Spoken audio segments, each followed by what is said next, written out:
so much for being here with me. Just to start off, Mariah, F, preface, you guys are running for the presidential election for SGA, and Yes. I wanted to start with the question like, why you two? Why us two, huh? Yeah. Well, I'll say that personally, me, I really do care. I really uh, see a vision, and I really think that I can do a great job in the position that I'm going for. So, um, just to find someone who uh, thinks similarly and just bouncing ideas off of, we just came in uh, to do good work, and that's what we want to do. That's what we're trying to do. So, yeah. Yeah, kind of to feed off of that, we became friends our freshman year, and we've been involved in very different but very similar areas on campus. So it's like the things that I've learned, he didn't learn, or the things that he's learned, like I didn't learn. So we kind of come together. We'll have conversations, and I'll see things from a standpoint and a different view, right?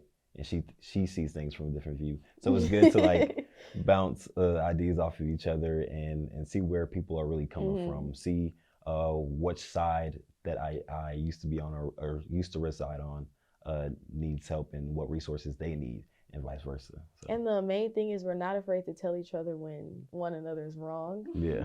So I definitely think we hold each other accountable in a good way to it's like, okay, like that may benefit you, but will it benefit anybody else? So I think like that's also a good part is like we keep each other in check. So yeah. I love that honesty. Yeah, got to. Yeah. Got to. But so when did y'all choose to run with each other? It was a while back. Yeah, it was a while back. Because we both were in SGA. He joined his freshman year, and I joined at the end of freshman year. Yeah. Because like for the upcoming sophomore year, and then we were like, dang, like this is something like important, and we feel like we can contribute something to it. So really, we solidified our deal to run last summer. I remember it was in July.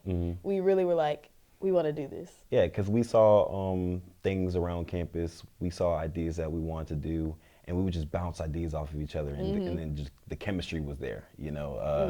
We really are gym sharks. We're trying to trying to get things done. Really advocate for the students. So.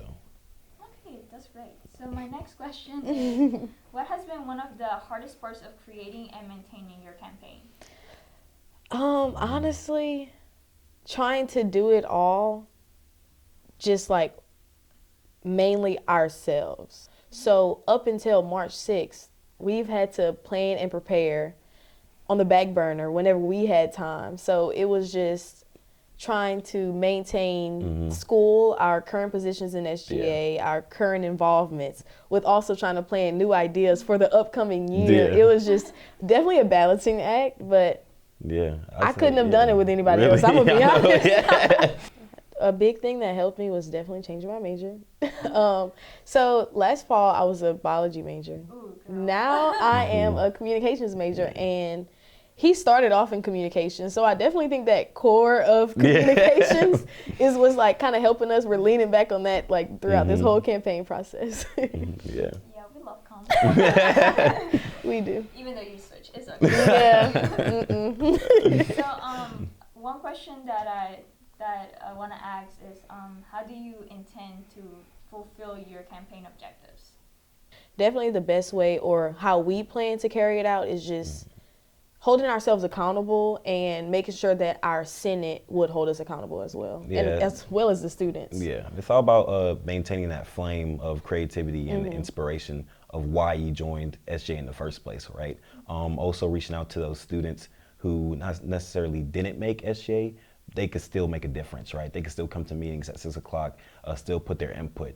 And there's multiple committees that students can serve on. So it's just kind of spreading the word that you don't have to necessarily be in a position to be involved. I think that is definitely going to be, like, if elected, our best way of getting what needs to get done. And so how do you guys plan to kind of like collaborate with other RSOs to kind of create more knowledge about SGA and how you can be involved in SGA without having to be in SGA? Actually visiting and attending their meetings, right?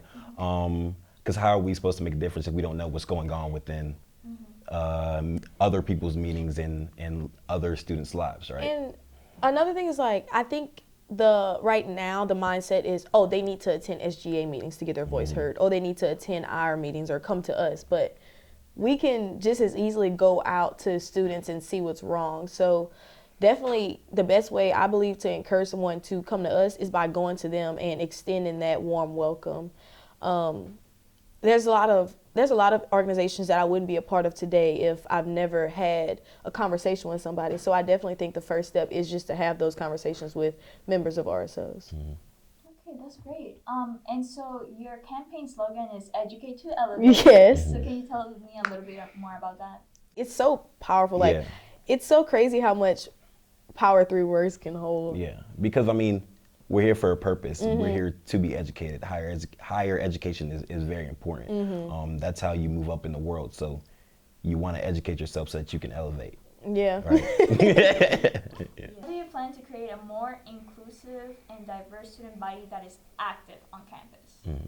Ever since the pandemic, it seems like we are losing that energy, that school spirit. So it's just, we want to bring that back. We want everybody to want to be involved. So just making sure everybody feels welcomed and invited to be involved with you. I think that's what we need to do to kind of boost the involvement and inclusivity on campus. Yeah, and don't be fooled. A lot of people expect whenever you campaign, everybody goes out, and then when you get the position, it stops. You die down. No, we're keeping this flame going. We're maintaining that flame. Yeah. And we're trying to bring new things, innovation. That is the word.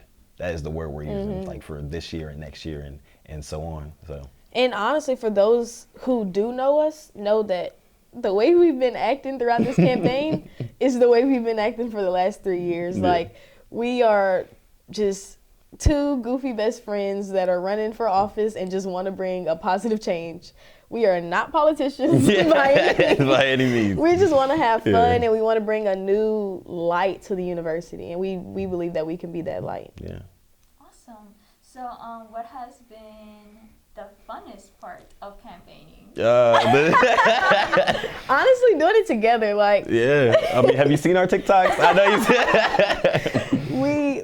Well, I'm pretty sure, like, we were in Walmart one night and we were like, oh my goodness, like, let's make a TikTok. It was just like the most random thought. And we make TikToks all the time before the campaign. So we were like, why not bring that to the campaign? Because, like, that's who we are. So it's just being able to do it together. To me, that's my fun part. And also one of the, you for your event, for your campaign, you're hosting a lot of events and also the food pantry drive. Yes. So like, why was that important for y'all to do that as a campaign tactic? Man, we just wanted to give back. We wanted to show people that, like, whatever happens, what outcome ever happens, we just want something good to come out of it. Like, no matter the votes, no matter, like Eb said, the outcome, like, we want to be able to produce something positive. And during our freshman year, we were able to watch the food pantry be renovated by SGA. So it's just like, it was just like a full circle moment. Like, while running to be the president and vice president, we could give back to the food pantry that SGA gave back to, like, our freshman year. It was just like a full circle moment.